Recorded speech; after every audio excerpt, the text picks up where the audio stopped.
Hi, I'm Delaney Benning, and I am Western Dubuque FBLA's Chapter Secretary. My name is Ashley Otter, and I am the chapter's treasurer. And our chosen community service project was the annual Hunt for Food.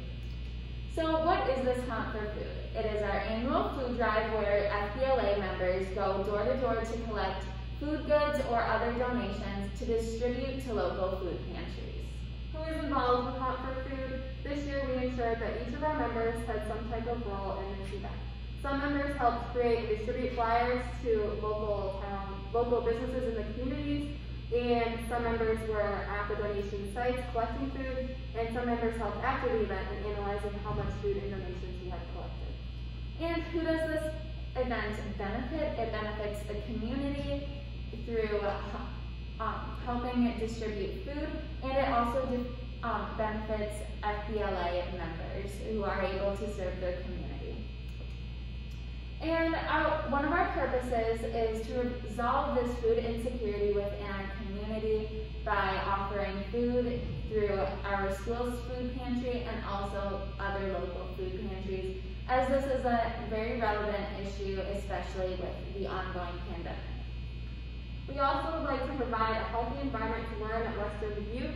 We want to make sure all of our students have the needed supplies at home and at school to be healthy and comfortable, which is the goal of our Bobcat Den.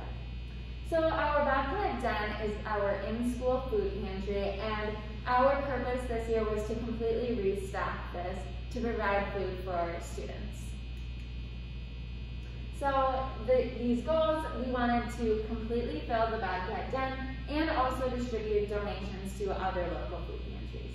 We also wanted to spread awareness of hunger in our community. We have many communities involved in our district, so we wanted to get an aspect of every single community to be at each of our donation sites and to be able to donate to help their neighbors living around them. Our goal this year was to collect at least 500 pounds of food or other donations. We also added the protection this year of students and others by holding precautions due to COVID-19. So these extra precautions for COVID-19 were very important because we understood this was not a normal year for our food drive, and these included requiring students and donators to wear facial coverings to protect one another. We also changed from our door-to-door donation drop-off to a drive-by drop-off location in each town. Service to the community. So we are an extremely community-oriented school district. Being how large we are, we wanted to make sure to provide for each community and make sure that everyone, everywhere felt involved.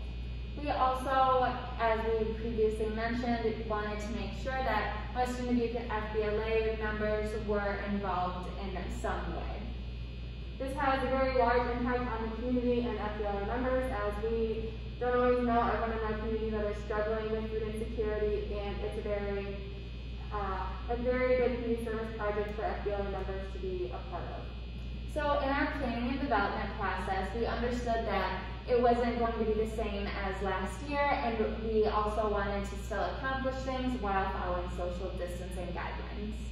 During our planning process, we had to focus on new ideas rather than old suggestions, which included the door-to-door drop-off, being switched to a drive-by location. And we organized this according to our normal timeline. Even though we changed things, we wanted to stay on track with time. We were grateful to be able to continue our service project this school year, as we know many schools around us are virtual, and we were grateful that we had this opportunity. So here is an example of our digital flyer we used this year, and we used a lot of digital advertising while also giving flyers to local businesses. Each town drop-off location was led by one of our FBLA officers who were in charge of contacting members with what jobs they would have. And each donation location would be at a town's elementary, middle, or high school, so it was accessible to everyone. And the date of this drop-off event was on a trick-or-treat night of each town, with the idea that people would come either before, during, or after the trick-or-treating. And here was the timeline we followed. We began planning in August, and then in September we contacted each school and we gave out flyers to everyone. And we also, in October, collected these donations, brought donations to the food pantries, and took notes with suggestions for the following years. So some of our results, evaluation, we met our goals. We actually raised over 600 pounds, collected over 600 pounds of food and other donations. We completely restocked the Bobcat Den with food and other non-food items, and we were pleased considering the challenges of COVID this year, and we're very grateful for all the donations from the community.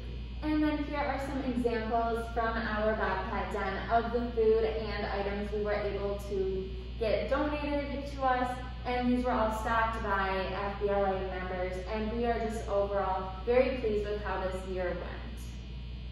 And so, thank you. That is our community service project.